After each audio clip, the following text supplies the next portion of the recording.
Salamat po sa pagkakataon na meron tayo para Bible study at saka mag-pray at ilapit natin sa Panginoon ang mga pangangailangan natin. Pero bago sa prayer ay mag-Bible time muna tayo.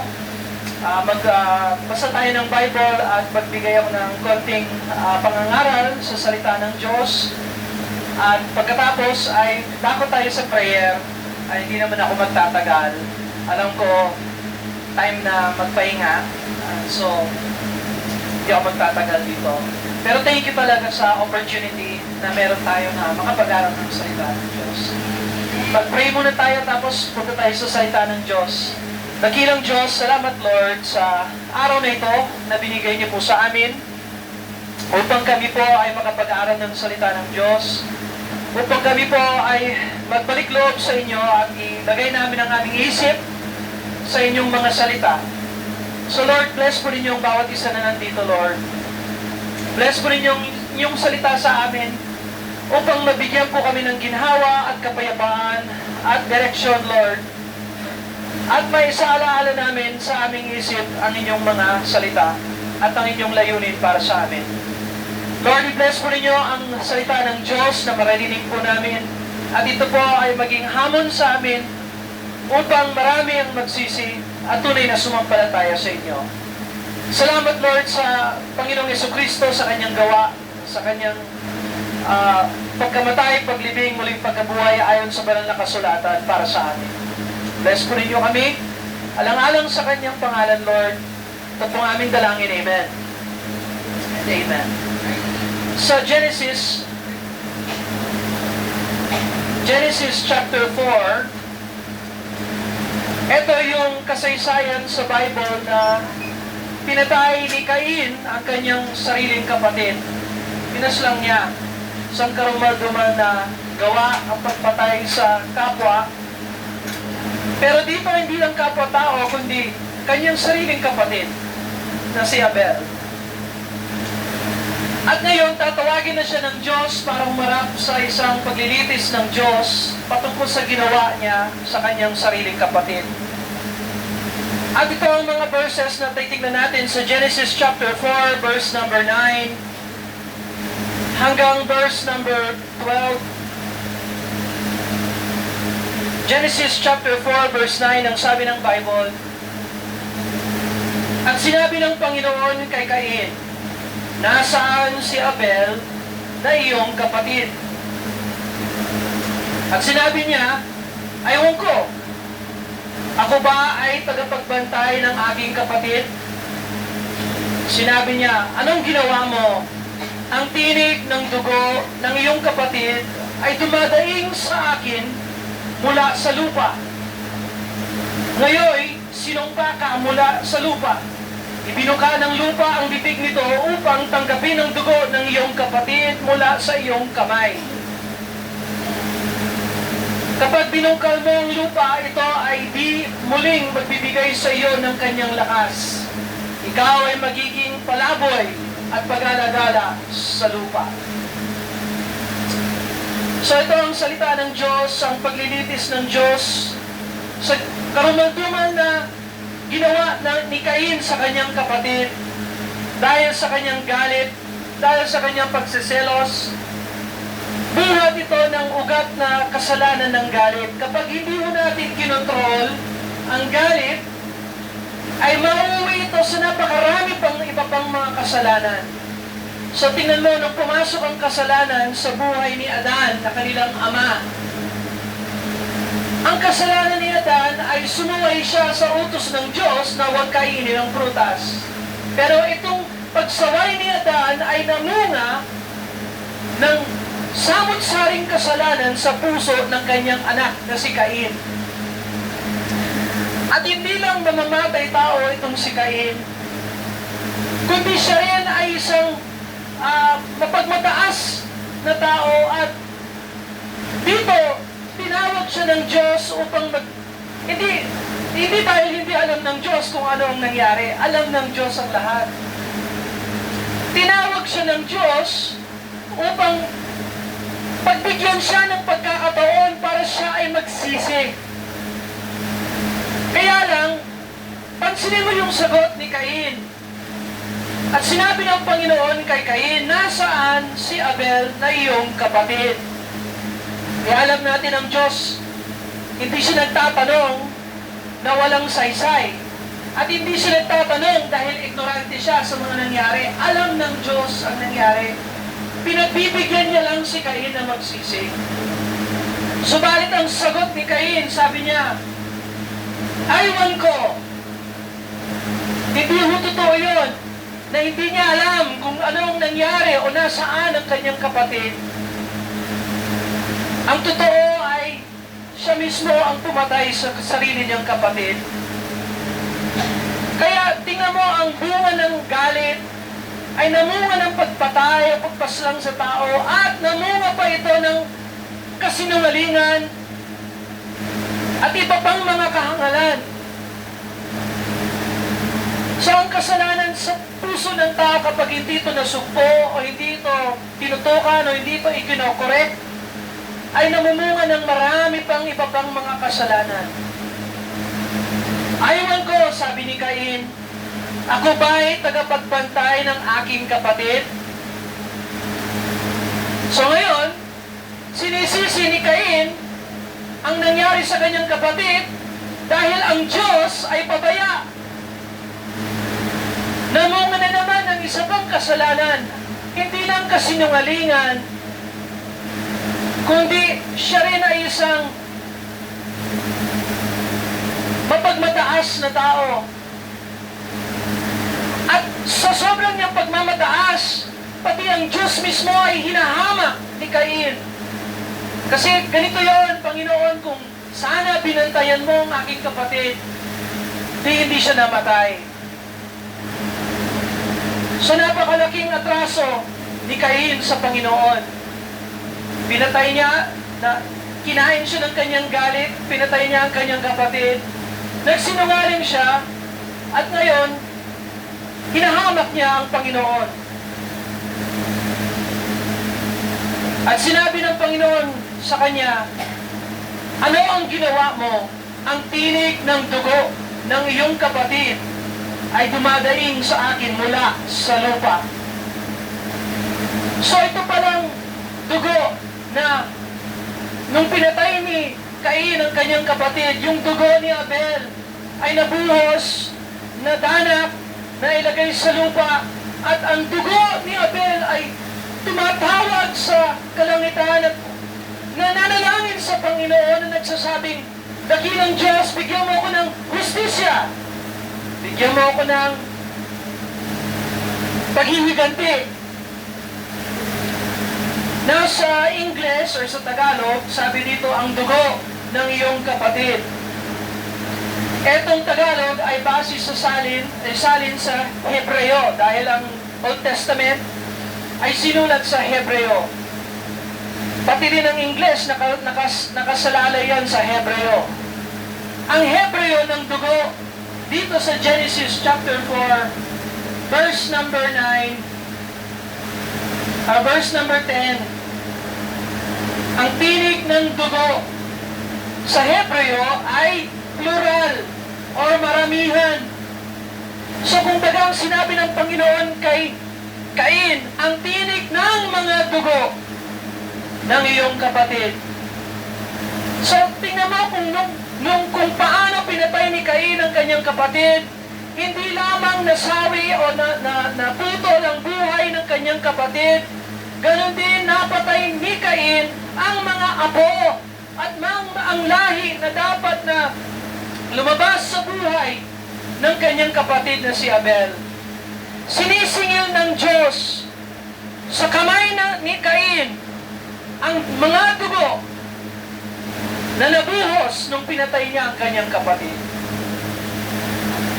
Pansinin niyo ang sabi ng Biblia, ang dugo ni Abel ay dumadaing, nananawagan at narinig ng Diyos.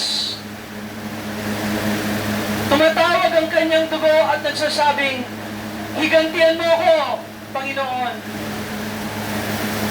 O ipaglaban mo ako, Panginoon. O hustisya, Panginoon.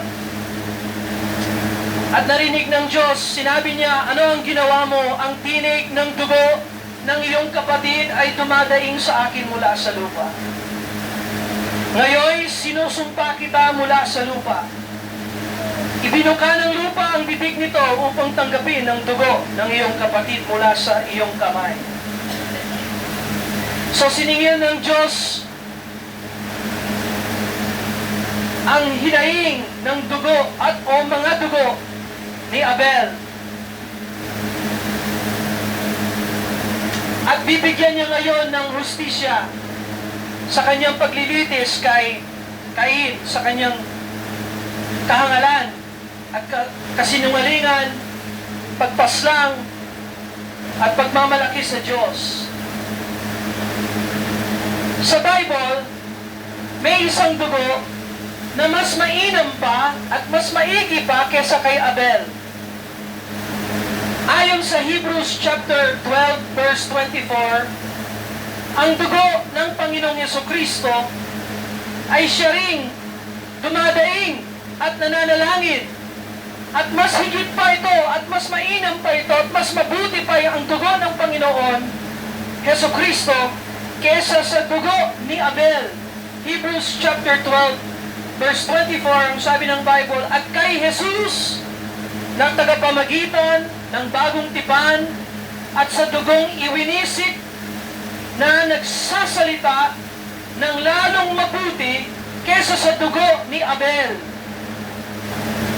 So ang dugo ng Panginoong Yesukristo ay nagsasalita rin ng mas mabuti pa kesa sa dugo ni Abel. Ano yung daing o pananalangin ng dugo ni Abel?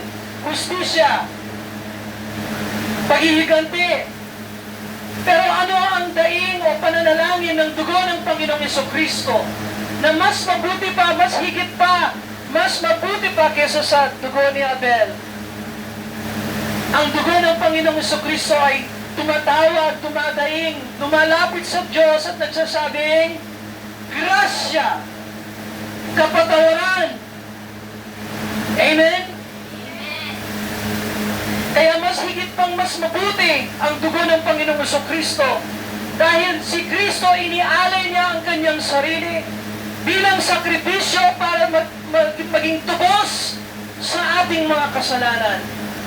Kaya pag ang dugo ng Panginoon ay umaabot sa trono ng Diyos, ang sinasabi ng dugo ni Kristo, kapatawaran, grasya, hindi yung hustisya. Alam niyo po, kung bibigyan talaga tayo ng hustisya ng Diyos, walang isa sa atin ang tunay na makakatayo at makakasabing wala akong sala. Kung tunay na bigyan tayong lahat ng hustisya ng Diyos, lahat po tayo ay uuwi sa isang dagat-dagatang apoy. Kasi ni isa sa atin ay walang sala. Lahat tayo ay sinilang makasalanan at ang kasalanan ay likas sa puso natin at maliban lang sa grasya ng Diyos, wala tayong paraan upang may control o may sukpo ang kasalanan sa puso natin. Pero ang Diyos ay mga bagin at pagmahal ay pinagkaloob niya ang kanyang bugtong na anak upang ang sino man sa kanya ay sumampalataya ay hindi mapahamak, ngunit magkaroon ng buhay na walang hanggan. Iyan sabi ng Bible, at kay Jesus na tagapamagitan ng bagong tipan at sa dugong iwinisik ng nagsasalita ng lalong mabuti kesa sa dugo ni Abel. So tandaan natin, si Cain, nakaugalian na niya ang ugali ng demonyo. Ang sabi ng Bible sa John chapter 8 verse 44, John chapter 8 verse 44, kayo ay mula sa inyong amang Diablo, na nais ninyong gawin ang kagustuhan ng iyong ama.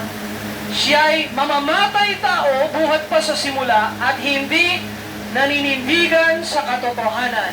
So tingnan mo ang demonyo, Diablo, si Satanas, siya ang tunay na sinungaling, siya ang tunay na mamamatay tao. Kaya kaibigan, huwag tayong pumanig kay Cain. Pumanig tayo kay Kristo. Amen?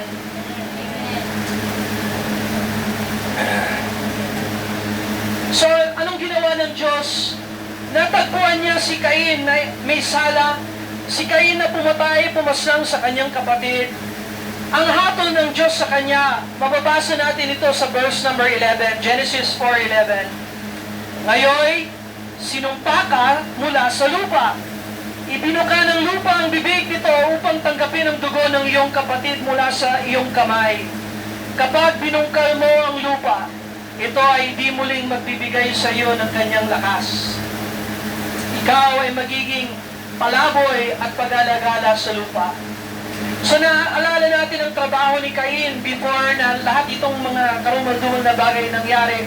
Si Cain ay nagtatanim at nag-aalaga ng mga halaman, mga prutas, mga gulay, mga palay.